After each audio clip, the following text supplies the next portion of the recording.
सुट्टीवर आलेल्या सैनिकासह कुटुंबावर 30 ते 40 जणांचा जीवघेणा हल्ला.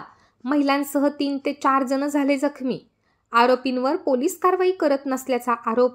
कुटुंबासह जिल्हाधिकारी कार्यालयासमोर आत्मदहन करण्याचा सैनिकांचा इशारा. बुलढाणा जिल्ह्याच्या लोणार तालुक्यातील हिरडव येथील सूरज राजू बांगर हे दार्जिलिंग या ठिकाणी भारतीय सैन्य दलात कार्यरत आहेत. ते दिवाळीच्या सुट्टीसाठी गावात आले असताना गावातील 30 ते 40 जणांनी त्यांच्या घरात घुसून कुटुंबावर जोरदार हल्ला केला. यामध्ये महिलांसह 3 ते 4 जण गंभीररित्या जखमी झालेत.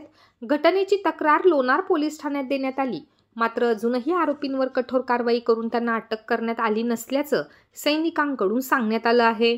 त्यामुळे त्या 8 दिवसात न्याय न मिळाल्यास जिल्हाधिकारी कार्यालयासमोर कुटुंबासह आत्मदहन करण्याचा इशारा सैनिकांनी दिला आहे. जय सर, मी सिपाई बांगर सूरज. मी दार्जिलिंगमध्ये कार्यरत आहे. मी 23 तारखेला सुट्टीवर घरी आलो. 24 तारखेला माझ्या घरावर हमला झालेला आहे आणि 1 ते 40 जणांना माझ्या घरात घुसून मला मारलेला आहे. आणि आज मी कलेक्टर ऑफिसला आलेलो. तर कलेक्टर साहेबांनी लोणार पोलीस स्टेशन PIला कॉल केला. त्यांनी सांगितलं की हे कुटुंब म्हणजे आपसातला मामला आहे की त्याचं कुटुंब मोठं की आमचं कुटुंब मोठं असं भांडण सांगितलेलं आहे PI साहेबांनं. आणि त्याने काही कारवाई केली नाही अजून त्याच्यावर. आणि आज आमच्या सगळ्याला आज बुलढाणा ऑफिसला बोलवलं आहे.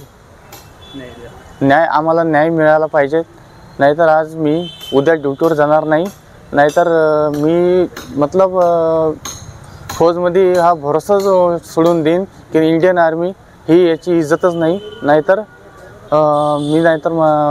मंत्रीशी मतलब पुढं गृह मंत्रालयामध्ये जाऊन माझा न्याय मिळेल याची मी दखल घेतो आणि मला न्याय मिळेल याची मी हे करतो.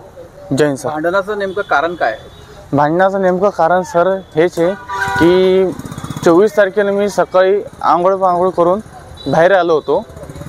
ते माझ्या आजीला एक संतोष बाजळ म्हणून व्यक्ती तो शिवाय देऊ लागला की शिवाय देऊ लागला. फक्त मी विचारायला गेलो की बाबा झालं काय झालं, नेमकं कारण काय आहे की तो फक्त इतकं विचारलं आणि त्यांनी मला सरळ पूर्ण येऊन एकदमच माझ्या अंगावर हल्ला केला. मग किती लोक जखमी झालेले आहेत? हां, 7-8 जण आहे. आई बी आहे तिकडं.